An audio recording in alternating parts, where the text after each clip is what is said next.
The only way you can accept anything is, it has to fit in to the square hole of your logic.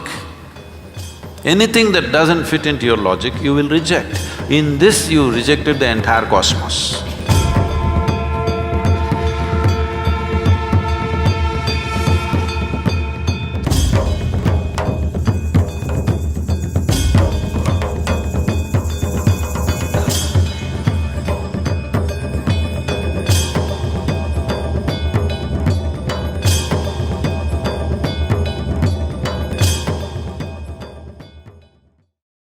I'm going to take the liberty, Sadhguru, to do what I normally do on my television show, which is a rapid fire round. Normally the end of this round… When I was young, I watched a lot of, Wild West movies. Right. So when you fire, I also fire, all right? No, but no, I promise you, this is not that kind of… You're not in my line of fire at all. I will not take the liberty of being that person. These are just quick questions which when I ask for one word, you have to stick to that. Because sometimes you have a tendency of not exactly answering the question asked. But you give such a profound and prolific retort back that it makes you very satiated. But in this case, my only request is that if it's one word, then it's just one word. Okay. And the end of this, normally, you get a hamper, but in the absence of a hamper here, you already have something, cow. right? Yes. So, or this beautiful bouquet that is right next to you. But so there's no hamper, but you will get my utmost gratitude. Thank you. All right, very simply, what is the one thing that is essential to living a balanced life? Sense.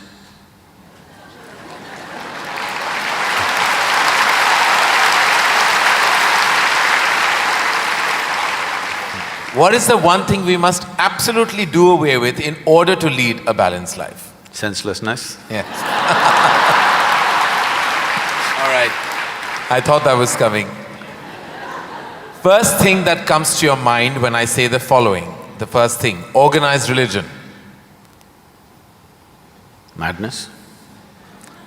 Marriage. Cohabitation. Competition. Stupid. Money. Useful. Love.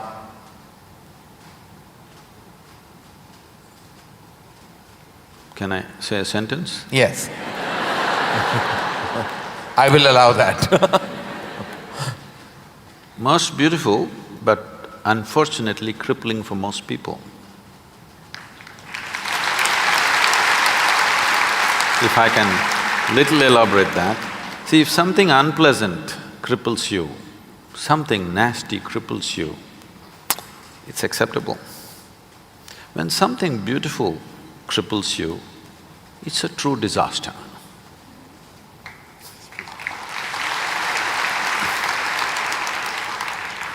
If you could ask one person, alive or dead, one question, who would you ask and what would that be?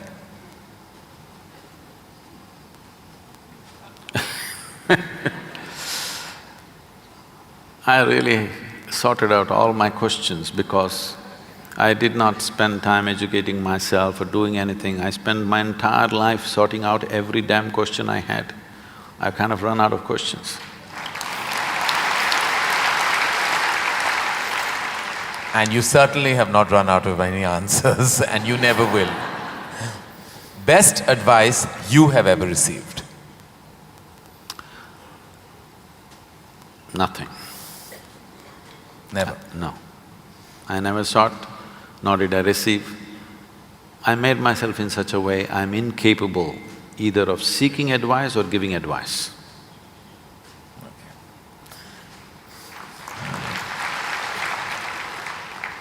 In an imaginary, completely hypothetical situation, if you had a day off with no commitments, no responsibilities, what would you spend the day doing? Oh, there are a lot of things, this can't be one word.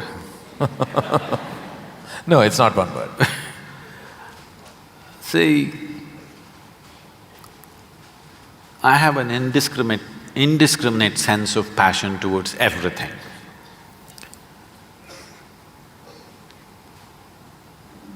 There were lots and lots of things I did at one time, but these days, time is not allowing me to do that, so generally if I have little time, all I do is play golf.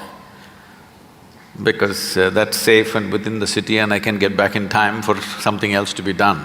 But if an entire day is left to me, which they've not done for a long time, they've not left it to me. If that happens, I will close my eyes and sit because that is the best, I am at my best when I truly have nothing to do.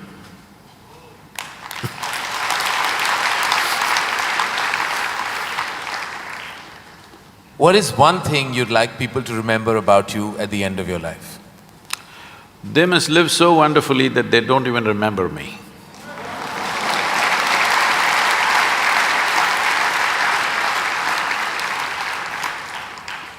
If you found a way to travel through time, where would you go? I'm kind of done with all those things. Your universe visited already, you have visas for every part of this ecosystem. If we can do some slow fire, Yeah. because that's a question with many ramifications. This, for example, traveling in the world, we jetted around and now we want to travel to the Mars, we want to travel to another place. And now that's not enough, we want to travel into the past and future. All this longing is again exploratory in nature. Whether you go on vacation to Maldives or you want to go to Mars, it is fundamentally exploratory. Maybe you're also thinking of relaxation and pleasure and whatever, but essentially it's exploratory, otherwise why can't you do it here? It's something that you want to do, you want to touch another place. This longing is there in the human being only as long as the life that you are remains in a seed form. That is, it did not sprout and blossom. This happened when Adi Yogi was expounding the science of yoga and talking about the nature of the cosmos, how it's related to your individual self and what you can do with it. Then the seven sages who were with him, they asked, what is the nature of this cosmos? How big is it? Where does it begin? Where does it end? So he laughed and said, your entire cosmos, I can pack it into a mustard seed. Because your ideas of time and space are essentially because you're living within the framework of your intellect. If you cross that dimension, then there is no such thing as time and space. Everything is here and now. So, traveling through time, space, no, it means nothing to me because it's difficult to express, difficult to articulate. If I sound little… I have a reputation of being very logical, but if I sound illogical or silly to you, you can blame it on my jet lag. I just come from United States after 6 weeks, so you can say, maybe he was jet lagged, that's why Sadhguru is saying something silly. But I'm fine. I'm saying this because you can't fit the universe into your silly little logic. Today's human being is too overly enamored with their own logic that they're missing the entire life. The gamut of phenomena that's happening in the existence is missed because the only way you can accept anything is it has to fit in to the square hole of your logic. Anything that doesn't fit into your logic, you will reject. In this, you rejected the entire cosmos. In this, you have rejected the magic of life. You have become a slave of logic and completely missing the magic of life. So, this time, space, all this stuff is because intellectually you're trying to dissect the universe and try to understand this. Tell me, if you sit here, suppose you're very joyful, do you see, you will not know how the day passed off. And if you're depressed, do you see the day won't pass? So time is a consequence of the miserable nature of human existence. If you are truly blissed out and ecstatic, you wouldn't know what is a day, what is a year, what is a lifetime. You wouldn't know. There have been times I sat down, I didn't realize, I thought it's 5 minutes, but people gathered around and started molesting my feet.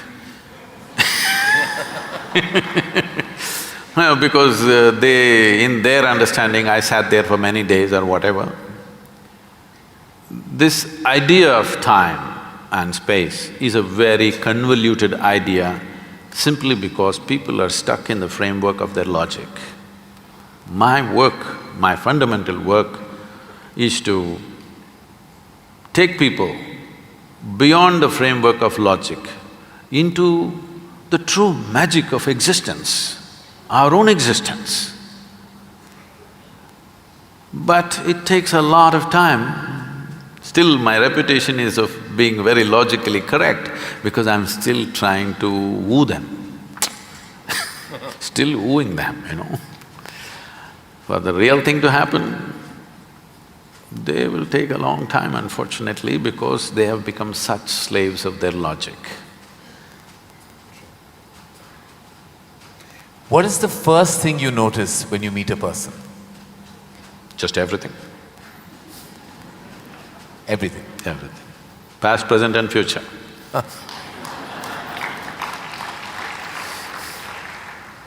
Is it more important to do what you love or love what you're doing? One word or more? The choice is entirely yours. See, if you are an intelligent person, you will try to do what you love most. But if you're a genius, you will do just what is needed.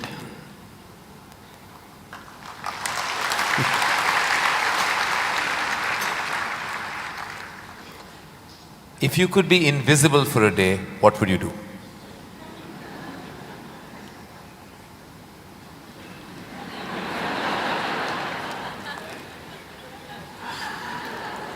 You wouldn't know?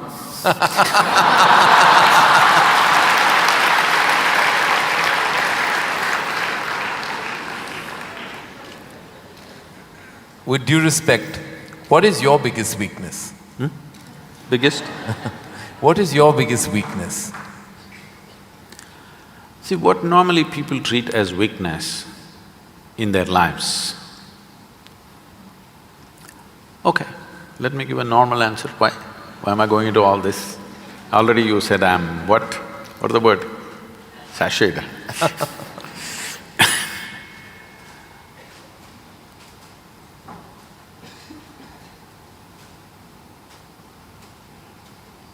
My biggest weakness is, I love danger.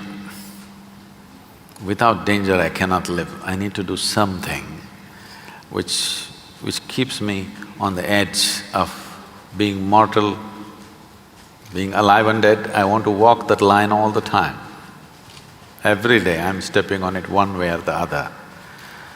Is it a weakness? I don't think so, but people think, Sadhguru, you shouldn't risk your life like this. But if there's no risk, I feel I'm not being… because most of the time in my life, for whatever I'm doing, I don't feel tested. It's only in moments of danger that I feel little tested. So my weakness is, I like to be stretched, you know. For all the time when I was riding across India and later on I started driving, my only wish was that to find a machine which will test my skills. Always found the damn things broke down if I took it to my limits. These days, recently, I'm beginning to get to do a few machines which are testing me, whether I can push it all the way or not. Maybe that's because of my age. No. If I had met them much younger, I think I would You would have managed to work around them. One thing the world doesn't know about you. They don't know a thing about me.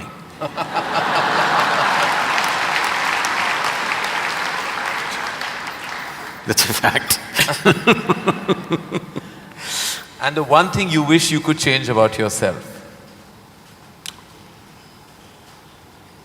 Oh, I never looked at that. I could speak Hindi. No, I'm sorry, Marathi.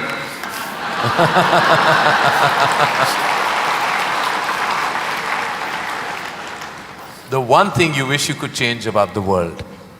Oh, a lot of things. One. Human beings. Desperately in need of. Sir, what would you consider to be your greatest achievement? I don't think there's any. Because I always fall woefully short of my own expectation of what I could do. So I never feel anything is an achievement. Is there a song you love and can listen to all the time? Oh. I somehow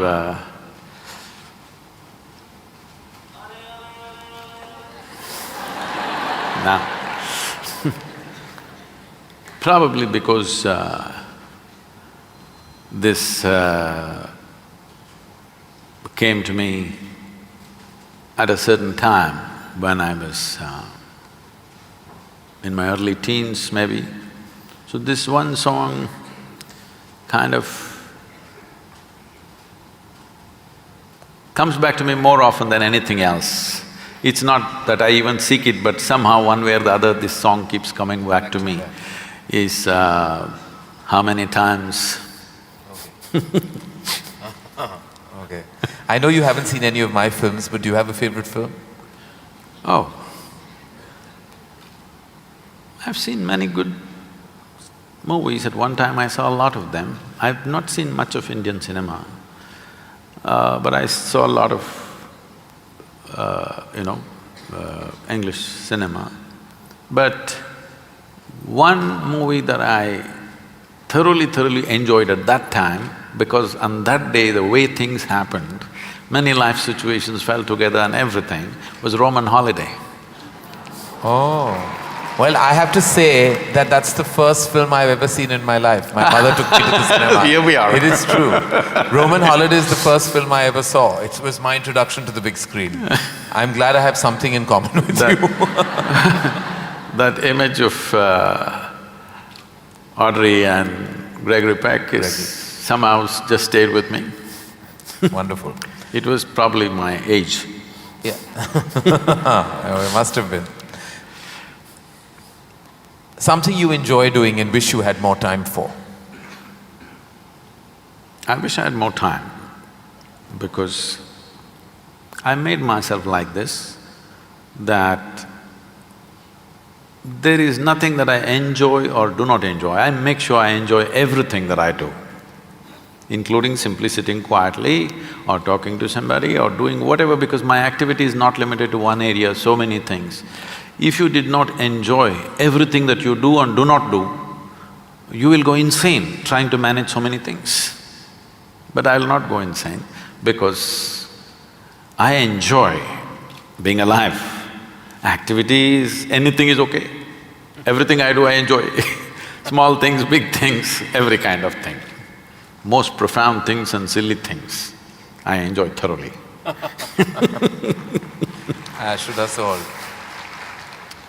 Lastly, in a biopic made on you, who would play you? But who would make a biopic first of all? No, there would be lots of interested people. Maybe you should animate. I don't think you would want that.